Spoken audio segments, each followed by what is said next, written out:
my name is Ben Fraser. I'm the founder of Ready.Set.Van. We're an independent van conversion company based right here in Trent, New Jersey. Today, I'm going to give you a tour of this beautiful Gramercy build behind me, but I'm also going to talk a little bit about the different Promaster chassis, the 136, the 159, and the 159 Extended. This van is actually built on a 159 Extended. It's only possible because it's built on the Extended, and so I'm going to talk a little bit about that because all these things, these numbers and everything, can be a little confusing if you're not familiar with it. So I'm gonna walk through that, and yeah, I'm really excited about it. So let's crack into it. So a lot of people, when they first start out thinking about getting a van, one of the very first things they kind of hone in on is trying to figure out what kind of chassis platform they want to go with, whether they want to do a Mercedes Sprinter, a Ford Transit, or a Ram Promaster. I actually don't think that's necessarily the best way to kind of organize your thoughts. It's fine, and a lot of people do, kind of get hyper-focused that they want a Sprinter or they want a Promaster, because there are a lot of pros and cons to both. It's very helpful, actually, when people come and visit us, because we usually have one of everything getting built at any given time or on the lot, and so we can kind of show the pros and cons of each. But regardless what platform you end up going with, they all have a similar naming convention, which is the sort of the name of the model, the wheelbase length as a number afterwards, and then whether or not the van has been extended after that. On the Mercedes platform, you have the Mercedes 144, you have the 170 and the 170 extended. On the Transit, you got a 148 and a 148 extended. And on the Promaster, you have a 136, 159, and a 159 extended. And what I mean by wheelbase is basically, the distance axle to axle from the front wheel to the rear wheel. All of these vans are going to have the same features, essentially, like the driving area, the engine, all that is going to be the same. It really just denotes how much stuff is behind you when you're driving, how much build area you have. So on a Ram Promaster, the shortest one is a Promaster 136. And a 136 is considerably shorter than this van. So in fact, it's about 2 feet, it's 23 inches shorter. So that means this wheel is actually going to be about here, maybe here. That shortens up the van a lot, and that van does drive the most like a car. Whenever I get in one, I just feel like, oh, I'm in a minivan. Pretty big sacrifices going with a 136 because we're taking 2 entire feet of build volume out. When we build on a 136, that's our build that we call a Joyride, and we have videos on that, so you can look on our channel for that. This van is a 159 Extended. Most of the vans that we've built over the years, by far, are the standard length 159. And so that's basically the exact same as this van. The wheelbase is exactly the same. The only difference is that with a standard length 159, it ends about here, roughly. It's 14 inches shorter, 14 and change shorter than this van. Doesn't seem like a big difference, right? It's just 14 inches, it's like basically a foot. But the reality is there are huge differences to what it means that we can do inside. So I'm going to talk about that in a minute, but first I just kind of want to talk about driving characteristics, just so you kind of get a sense for it. The wheelbase really determines the driving characteristics. The main thing is your turning radius, and then there's the overall length of the van. But in terms of drivability, it is the wheelbase that really kind of sets all that up. And so if you were driving a 159 or you were driving a 159 Extended, like this one, and you never got out of the van, you'd never be able to tell the difference. Like somebody could blindfold you, put you in a different van, have you start driving, go back to the other one. You would not be able to tell the difference at all. With one exception, when you go to park a 159 Extended, it's bigger.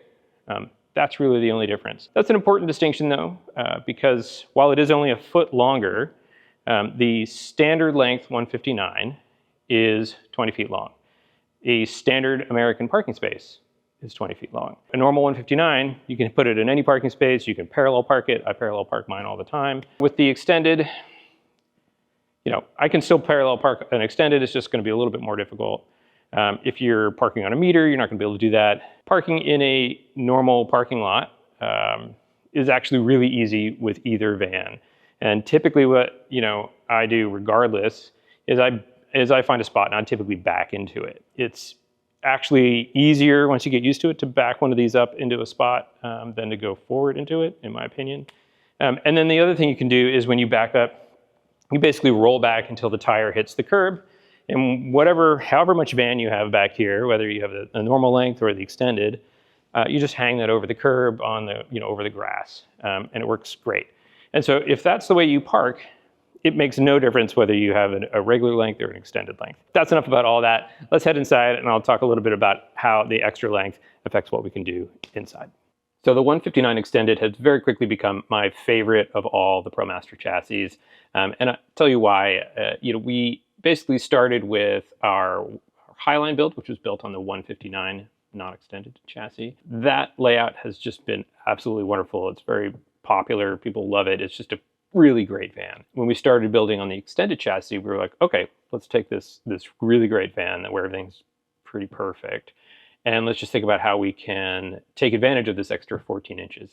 And so we ended up with two other layouts, because basically we decided like we're going to either use that 14 inches in the back of the van or we're going to use it in the front of the van. So we have a layout that we call the King Highline. That's built on the extended platform. And so basically what we did with that van is we didn't change anything of the front. This wall that goes across the van right there, we refer to that as our center wall. It's the wall that kind of divides the front of the van and the back of the van, divides the garage and the front and all that, and the bed. So on the King Highline, everything forward of the center wall is exactly the same, right?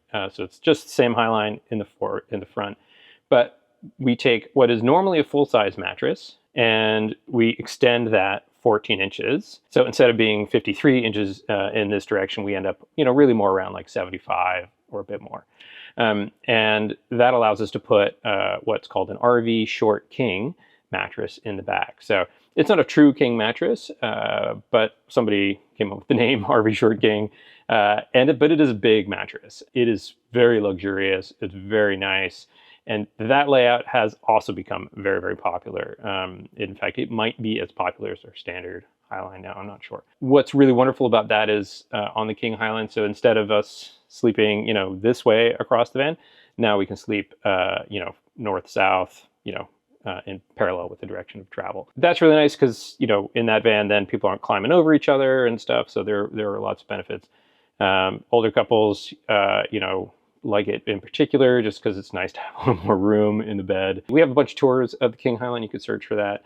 I'm doing another one soon because I got one out that's finished here that I'm going to do a tour of as well. So, but basically, it's a Highline with just more room in the back, and then also more room in the garage as well. So really nice van. So this van is called the Gramercy, and we had kind of a different goal in mind, which was to kind of alter the Highline in a way that would sort of add more features and give it more capability. And so what we did is we took this center wall back here. So this is the center wall, in case that wasn't very clear earlier.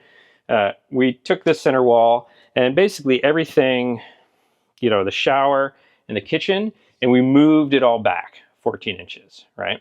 And so the goal here was to create 14 more inches in the living area. And so we have the same full-size mattress here. We have the same garage in the back. I'll show you that before we wrap this up. Kitchen's a little different, but it's the same size. So we had to slide it down.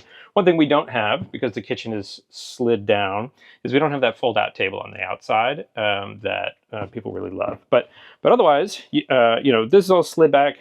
It's the exact same amount of space, same shower, exact same shower dimensions, everything. But one huge feature that we were able to add, because we have this extra 14 inches here, is this seat. This seat is fantastic. We can do this so this is obviously a double belted seat, but we can also do it as a single belted seat. The single option is really nice. There's plenty of room to get through here. It's not a big issue, but the single just gives you more space to get through. But these clients, I think they have grandkids that they're hoping to bring with them on some trips, or even just some short trips, and they need a place to belt the kids in. What's nice about this seat also is this seat folds into a bed. All you have to do is just flip the bottom up, do a couple maneuvers, flip the back down, and all of a sudden you've got a platform in about a minute that you can lie down on. You rest your feet on the front seat, and it works out really well. And it's really nice, not as like obviously the main bed that you're going to be sleeping on all the time, but as sort of a guest bed. And it means that all of a sudden you go from a van that really only 2 people can travel in to suddenly a van that 3, maybe 4 people can travel in, which is pretty fantastic. So it occurs to me that if you ever wanted to try one of these out, our friends and our rental partners over at Wheel Suites have a few of these in their lineup. They also have a couple Highlines as well. They have both been very, very popular with their clients. They tend to get either young families who want to rent the Gramercy, or they get people without children who just want the extra space, because there is quite a bit more space here. In fact, the opening into the slider here is quite a bit bigger. Because the kitchen is slid back, there's nothing obscuring it. So if you got two people who are bopping in and out all the time, it's just a little bit more room for people to get through. Let's head around to the garage. Let me just show you what that looks like as well. In the Gramercy, because we sort of slid everything to the back, our garage setup is almost exactly the same as in a Highline or in a base camper. One of the things we have here, you can see in the middle of the garage, is the back of our center cabinet. That's the stack of drawers that opens to the living area in the center wall up there. That's an option. We can also do that as a pass-through, or we can do it a pass-through with the door. That's really popular with people who have dogs. They want their dog to have their own little space. They'll either put a crate, or they'll just kind of make a little living area for the dog, which works really well. Same everything else too. We got an outdoor shower here. We got our same electrical bank with up to like 11 or 1200 amp hours in there, which is an insane amount of power. So I don't know, I just wanted to show you this just so you kind of can see it with your own eyes. But let's head around the side here. I got a couple more things to say, and then we'll wrap it up. Okay, so this is actually a better perspective for us to see the slider door opening here and what I was talking about earlier. So, with the kitchen slid back out of the way, you have almost the entire slider door for entry and exit, which is really nice. So it just means, if you are in and out, it's nice. It's nice and open. It's also nice when you're sitting, in any one of those seats, you just have more openness. So if you're parked up against a beautiful scene or whatever, you don't have this whole kitchen that's kind of blocking your view. So something I'm really excited to share with you in the future is some new transit builds that we have. So over the last year, we've been developing a bunch of transit layouts. And finally, adding transit as a chassis platform to our lineup. And the first two that we have are going to be a Highline and a King Highline. They're going to be really, really great to show. It's going to be, I think it'll be interesting for you guys to see how we've taken something that was, really, really successful on the Promaster platform and adapt it to the transit platform. And it's worked out really well. They're just wrapping up in the shop right now.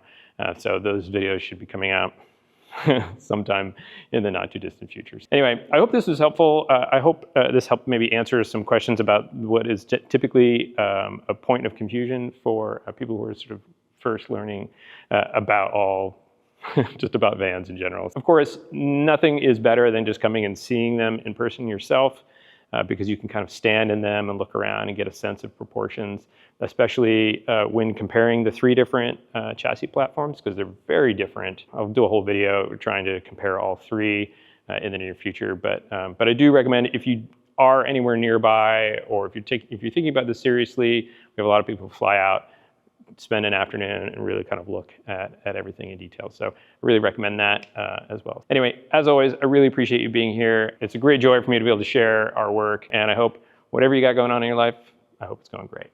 Thanks. Peace.